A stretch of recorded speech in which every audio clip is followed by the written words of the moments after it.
Sir IIT बाबा। अरे IIT बाबा को ऐसे ही घेर रखा है लोगों ने। इस दुनिया में तुम कुछ भी प्राप्त कर लोगे तो तुम ये मत समझना कि तुम्हें सब कुछ मिल गया। आईआईटी बाबा के ऊपर सुनो थोड़ा सा। अच्छा, आईआईटी बाबा आपकी नज़र में अच्छे हैं या खराब हैं, आप बताओ। आप क्या समझते हो? बहुत सारी दुनिया ने रील्स बनाई है। मैं चर्चित टॉपिक्स पर रील बनाने से बचता हूँ हमेशा। हाँ, क्योंकि व्यूज बहुत आते हैं तो लोग बड़ा बनाते हैं उस पर। मैंने तो अक्सर एजुकेटर्स को देखता हूँ कि आईआईटी बाबा क्या कहते हैं, बताता कोई कुछ नहीं है। आईआईटी बाबा क्या बात करें, उस फिलॉसफी से किसी को कोई मतलब नहीं है। उस पर मैथ्स के टीचर भी बता देते हैं, सब लोग बना देते हैं, कोई फिलॉसफी बच्चों से डिस्कस नहीं करते, उसमें ना कोई मतलब है। बस ये बताया आईआईटी बाबा। और अभी रील चल रही है तो देख के भाई गुरुजी कुछ बोलेंगे आईआईटी बाबा के बारे में। आपकी नज़र में क्या है? मस्त आदमी है जी, कुछ कह रहे हैं अच्छे नहीं है। तो सीजीएल का बैच किस महीने में आएगा, मैं पूछ क्या रहा हूँ, तुम बता क्या रहे हो? कुछ कह रहे हैं खराब है। हाँ, तो यही बात है ना। तो व्यक्ति किसी को जो निर्धारित करते हैं वो अपनी समझ से निर्धारित करते हैं। किसी की फिलॉसफी कैसी भी सही, सामने वाला जो निर्धारित करने वाला है ना उसकी फिलॉसफी कैसी है, वो एंगल उन दोनों के बीच में इस बात पर निर्भर करेगा। सामने वाले की समझ विकसित नहीं है, सामने वाला कितनी भी बौद्धिकता की बातें कर ले कोई अर्थ नहीं। सामने वाला बौद्धिक, कहने वाला बौद्धिक, तो मजा आ जाए, मतलब नया रस पैदा हो जाए, तभी होगा। ऊपर ऊपर से कुछ जान लोगे तो कोई मतलब थोड़ी है। ऊपर ऊपर से कुछ सुना देखा और अपनी एजम्पशंस मान ली।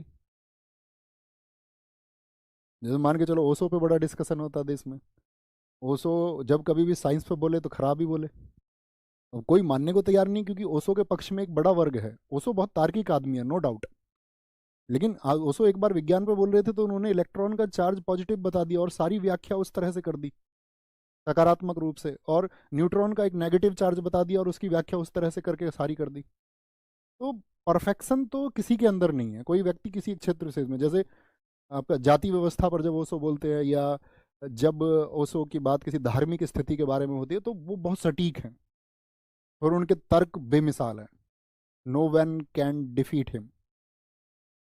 ऐसी आईआईटी बाबा है। तो वहां पर एक बाबा और हुए, उन्होंने एक बड़ा अच्छा मैसेज दिया, वो मैं आपको देना चाहूंगा। मुझे उस सारी वीडियोस में से या सारे तर्कों में से जो एक तर्क मुझे मिला वो मैं आप तक पहुंचाना चाहूंगा, सॉल्यूशन क्या है, निष्कर्ष। तो उन्होंने एक बात कही, जैसे कि भाई बहुत सारे लोगों ने बोला यार आईआईटी बाबा तो चरसी हैं, वो तो सिगरेट विगरेट पीते हैं। तो ये भी सही बात है भाई, जो लोग नशे की प्रवृत्ति के लोग नहीं हैं। ये सीधी सी बात है कि जो सही व्यक्ति होंगे वो नशे की प्रवृत्ति के खिलाफ होंगे, वो अच्छी बात है। लेकिन मान के चलो किसी व्यक्ति ने अपने निजी जीवन में उसको अपनाया, तो उन्होंने एक प्रश्न किया था, ठीक है। उन्होंने कहा कि भाई आपका बच्चा अगर बहुत बीमार है और उसको एक त्वरित इलाज की ज़रूरत है बहुत जल्दी, और वो इलाज उसको अभी मिलना ज़रूरी है। अब आपके पास दो डॉक्टर की चॉइस है, समझना मेरी बात को। वो उन्होंने कहा कि आपके पास दो डॉक्टर की चॉइस है।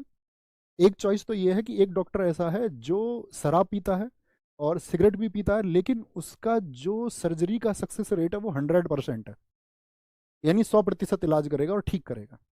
वहीं पे एक व्यक्ति बहुत ऐसी अच्छा धार्मिक प्रवृत्ति का है, और मान के चलो कुछ भी वो उस तरह की चीज़ें जो नेगेटिव है, नशा या कुछ भी, veg non veg X Y Z जो अभी आप कंपैरिजन करें, वो उस सब का सेवन नहीं करता है, और उसका जो सक्सेस रेट है वो है 30%। यानी 100 में से 30 इलाज उसके सफल होते हैं, 70 में वो विफल हो जाता है। आप अपने बच्चे को किसके पास लेके जाएंगे, ये मुझे बताएं। 100% वाले के पास में या 30% वाले के पास में, या विचार ही नहीं करोगे, ये देखोगे कि भैया कामयाब कौन है। तो ये जीवन की फिलॉसफी है। कोई भी व्यक्ति अपने जीवन में क्या कर रहा है आप उस पर टिप्पणी मत करो, वो उसका निजी जीवन है। आपसे उसका जो सार है, जैसे मान के चलो आप एक अच्छे शिष्य हो सकते हैं, तो मैं एक अध्यापक और शिष्य, हमारे बीच में क्या है, एक ट्रांसफर ऑफ नॉलेज। वो कैसी है हमें इस बात से मतलब होना चाहिए, हमें किसी की निजी जिंदगी में नहीं जाना चाहिए। वो उसका निजी जीवन है। बात समझ पा रहे हैं मैं क्या बोल रहा हूँ? बहुत सारे लोगों ने कहा कि हम 100% वाले के पास जाएंगे, बहुत शाबाश है। और इसमें कोई जो कह रहा है कि मैं 30% वाले के पास जाऊंगा, तो इसका मतलब तो ये हुआ उस बच्चे को, उसको अपने बच्चे से प्यार प्रेम नहीं है। और जिसको अपने बच्चे से प्रेम नहीं है तो इसका मतलब है फिर उसके जो सारे दावे हैं, उसकी जो सारी समझ है वो अविकसित है। फिर तो कोई अर्थ ही नहीं रहा ना, है ना। ठीक है, इतना समझना है।